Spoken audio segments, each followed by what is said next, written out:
আমরা এখন আত্রাই আর ছোট যমুনার মিলনস্থল সঙ্গমে আমরা আসছি। এই জায়গাটার নাম শুটকিগাছা। এই জায়গাটা ফাহিম চয়েস করছে। আমি বলছিলাম যে আসলে ও এদিক ঘোরাফেরা করে, এটা নওগাঁর এই পাশে, দক্ষিণ পাশে। তো ভাবছিলাম যে আসলে এই আত্রাই আর যমুনাটা কোন জায়গায় মিলিত হয়েছে, তখন ও মনে হয় খোঁজাখুঁজি করে বাইর করছে। কিন্তু এই জায়গায় দারুণ একটা আছে, রাবার ড্যাম্প আছে। এই যে এটা হলো রাবার ড্যাম্প, বিশাল বিশাল মোটা এই যে রাবার ড্যাম্প। এটা একদম এখন কাজ করছে। এটা এখন পানি ধরেছে, যে পানি কাজের মধ্যে দিয়ে আছে, ফাংশনাল। এইদিকে এইভাবে চলে গেছে ওই মাথায়, ওই মাথায়।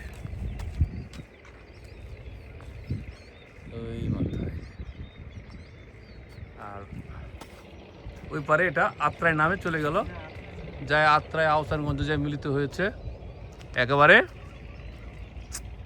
আত্রাই নামে, সেটা চলন মিলে গেছে। তো এইখানের কিছু কৃষি যে আছে এটা একটু ডিফারেন্ট বলছিল ফাহিম, যে এখানে ভুট্টা চাষ বেশি হয় না? এখানে ভুট্টা চাষ বেশি হয়, তারপর বাদামও হয়। এইগুলা যত চরাঞ্চল আছে সব বাদাম চাষ। তাহলে এই যে এগুলা বাদাম, এই যে দূরে দেখা যাচ্ছে ওগুলো বাদাম মনে হয় না, কিন্তু আগে বাদাম চাষ হতো, তারপরে কুশারও চাষ হতো। কুশার যে আর যেগুলো কুশারের মধ্যে দেখা যাচ্ছে ওগুলো আসলে কুশার না, ওগুলো আসলে ভুট্টা। ভুট্টাতে পানি অনেক কম লাগে। আর নদীতে ড্রেজিং করছে না, বালু মনে তুলছে। ড্রেজিং করছে না, বালু তুলছে না, ড্রেজিংই করছে। আর কচুরি পানা, ওয়াটার হায়াসিন্থ। আমি তো জানতাম না যে এখানে একটা আবার রাবার ড্যাম্প আছে, এটা আমার জানা ছিল না। আমি ওই দিনাজপুরে একটা রাবার ড্যাম্প আছে আত্মায় নদী, সেটা জানা ছিল। এটা কবে থেকে চালু হয়েছে এটা জিনিসটা জানি না স্যার, এটা শোনা লাগতো। এটা ওখানে যদি শুক্রবার নাহলে আমি যেতে পারতাম অবশ্যই, যে এটা বাতাস দিয়ে করে পানিটা আটকা দিয়ে। আর বাংলাদেশ সবচেয়ে বড় রাবার ড্যাম্প মনে হয় ইয়াতে, মহানন্দা নদীতে, মানে চাপানাগঞ্জ। ওটা মনে হয় চালু হয়েছে এই গত বছর মনে হয়। আর আমরা এই যে গরিবের ট্যুর ডি নওগাঁ এই রাস্তা দিয়ে ও এই যে চলে গেছিলাম না আমরা, যে হ্যাঁ ফাহিম যে বলছিল যে আমরা যে ফাহিমের সাথে, আর আমি আর ফাহিম যে গরিবের ট্যুর ডি নওগাঁ,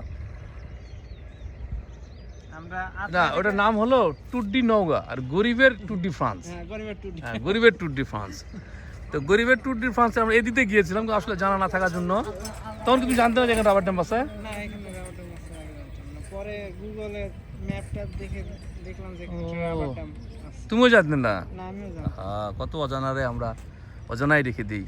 আমরা খুঁজি না, আমরা খুঁজে বের করি না, বের করার চেষ্টা করি না। তো সুন্দর একটা জায়গা আসছি আমরা, মিডল পয়েন্ট। ছোট যমুনা, আত্রাই, দুটা নদী আমাদের নওগাঁর অন্যতম নদী। একটা জয়পুরহাট দিয়ে ঢুকছে, আর একটা নওগাঁর ধামরাট দিয়ে ঢুকছে, দিনাজপুর দিয়ে, বালুরঘাট দিয়ে, ভারতের বালুরঘাট দিয়ে ঢুকেছে এই আত্রাই। এটা আমারও প্রশ্ন ছিল যে আসলে কোথায় মিলিত হয়েছে।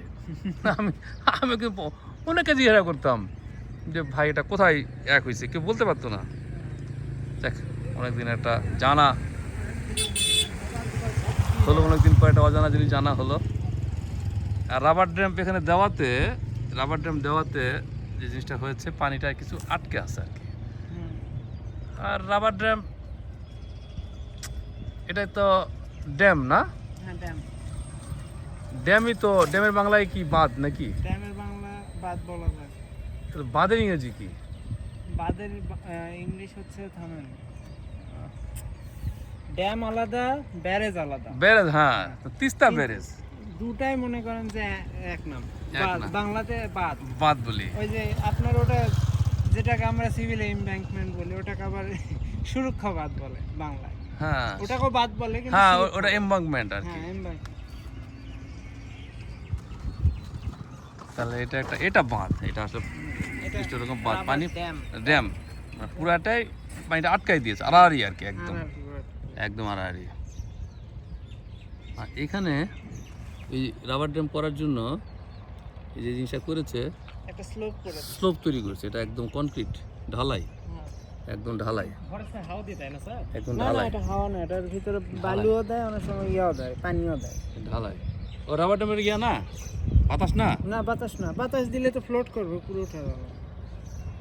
এতগুলা বালি দিল কিভাবে? এটা অনেক ইয়া দেওয়া যায় তা, অনেক মেকানিজম না, এটা একটা বড় একটা মনে কাজ আর কি। এটা জিও টেক্সটাইলের কাজটা করা হয়নি। এটা তাহলে ওটা ওটা ওটা না না, এটা এইভাবেই থাকবে। ওইখানে একটা কন্ট্রোল অফিস আছে, ওই যে একটা কন্ট্রোল অফিস আছে এখানে। হ্যাঁ, ওইখানে একটা ওখানে ও পাম্প দিয়ে, ওই যে হ্যাঁ, পাম্প আছে, ওই যে পাম্প দিয়ে পাম্প ফুলায় দিয়ে ফুলায় হয়তো বালিটা পানি পার পানি করে আর কি। পানিটা ইয়া করে। এখন ওটা পড়াশোনা করা লাগবে, এখন পড়াশোনা জানি না না। করেই চলে আসছে। চলে আসছি আসলে আমার তো মনে হচ্ছে বালি না, বাতাস দিয়ে মনে হয় কাজটা করে। আচ্ছা যাই হোক, স্যার বাতাস দিলে উপরে তো ফ্লোট করতে হবে, ফ্লোট মানে ভেসে থাকবে। ও হ্যাঁ, এই খুব টেকনিক্যাল একটা কথা বলছো তুমি, যে হ্যাঁ এটা তো পুরো উপরে পানি ফেলে তো আর নিচে পানি চলে যেত, নিচে পানি চলে যাবে। নৌকা হতো আর কি, নৌকা।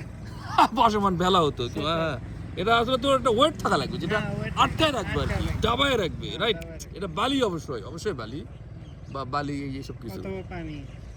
পানিও হতে পারে। Right right right. যখন বন্যার সময় তো পানি যখন ভর্তি হয় তখন তো চলে আসে, উপর দিয়ে আসে। হ্যাঁ, এটার উপর দিয়ে চলে আসবে। ও এটা কি পার্মানেন্ট থাকে না, এটা ইয়া করে দেয়? কি জানি এটা কি করে এখন, বললামই তো বেলুনটা কি সরাই নেয়? না, এটা হ্যাঁ, থাকে ইয়াও এটা। করা যায়, কমপ্রেসটা করা যায়। হ্যাঁ, এটা মনে হয় সংকোচন করে নেয়, কারণ সংকোচন প্রসারণ দুটোই নাহলে তো করে। এদিকে তো ইয়া হবে, পানি তো বন্যা চলে আসবে, ওইদিকে ওভার ফ্লাডেড হবে, হুম প্লাবিত হবে। এটা মানে কমায় ফেলে, হুম হুম, বাতাসটা হয়তো বাইর করে দেয়, বা বালিটা যেটা থাকে সেটা বালিটা হয়তো সরাই নেয়। হুম। না, বালি সরাতে পারবে না, পানি ইয়া করবে, হ্যাঁ, পানি পানিটা সরাই নিল, হয়তো বালিটা সরাই নিল, আমি জানি না, হতে পারে। তো আমরা এই দিক দিয়ে আসছি, আর এই রাস্তাটা কোথায় গেছে? এটা ওই ইয়াতে আত্রাই, আত্রাই। এটাই আত্রাই রাস্তা। এটা কিন্তু এই রাস্তাতে আগে আত্রাই যায় একমাত্র রাস্তা ছিল নাকি? এটাই না, ওই দিকে ঘুরে যেত তো, ওটাই তো একমাত্র রাস্তা ছিল, আর এটা এই দিক দিয়ে ঘুরে যেত আর কি। হ্যাঁ হ্যাঁ, এই দিক দিয়ে ঘুরেছে। ও, আমরা তো আত্রাই থেকে এই পার দিয়ে আসছিলাম, হ্যাঁ। রাইট? ওই যে বড় একটা বিল যেখানে হ্যাঁ, আলু লাগাইছিল। এই যে এখন হ্যাঁ এই দিক দিয়ে হ্যাঁ, আসছে। বুঝছি। কিংবা আমরা ইচ্ছে করলে এই দিক দিয়ে চলে এই- ওই যে আলু লাগাইছে, ওই যে আলু, ওই আলুগুলো আমরা দেখছিলাম আর কি, ওই আলুগুলো ওই দেখছিলাম, আলুর গাছ লাগাইছে। বিঘার প্রতি বিঘা, হাজার হাজার বিঘা আলু। আমি তো আলু, তখনই আলু দেখে বলছিলাম আমি এলাকায় যাই যে এই আলুর দাম কমবে, শুনলো না, বাড়িটা শুনলো না। আলু লাগাইছে 100 টাকা কেজি দিয়ে, এখন 10 টাকা কেজি বিক্রি করছে। অবশ্য বলছিল ভাই আগে বলেন, ভাই আমি কি লাগাবো না, ও কিন্তু তখন বলছে, তখন বলি ভাই আমি তো 30-32-7,500 টাকা আলু কিনে ফেলছি আমি, বীজ আর কি। এই জন্যই রিসার্চ হ্যাঁ। করা হয়েছে। তখন আমি গ্রামের অনেকে বলছিলাম যে ভাইয়া তো আলু লাগাস না ভাই, তোরা ওদিক দিয়ে দেখে আসলাম, ছাই গেছে, ছাই সব লাভ। এই আলু তো উঠলো আরো 5 টাকা কেজি লাগবে তো। আলু তো এখনো আছে, খেতলাল দেখলে না। হ্যাঁ, তো ওকে, সুন্দর জানলাম আমরা, ধন্যবাদ, থ্যাঙ্কস গোস টু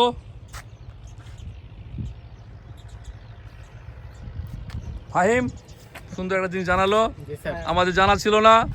আমরা একই সঙ্গে দুটো জিনিস জানলাম, একটা হলো আত্রাই নদী আর যমুনা নদীর মোহনা, আরেকটা হলো রাবার ড্যাম। রাবার ড্যাম আমি মনে করতাম যে আমি বাতাস দিয়ে ফুলাই দেয়, আসলে ব্যাপারটা ওইরকম না। ব্যাপারটা হলো আমি কি গাধা, all about পানি। হ্যাঁ, অল অ্যাবাউট পানি ওর স্যান্ড, বালি। হ্যাঁ, স্যার। ওকে, জানা হলো। আপনারা ঘুরুন, দেখুন, বাংলাদেশকে জানুন, আর ফাইমের সঙ্গে যোগাযোগ করুন নৌকা বিষয়ে জানতে হলে।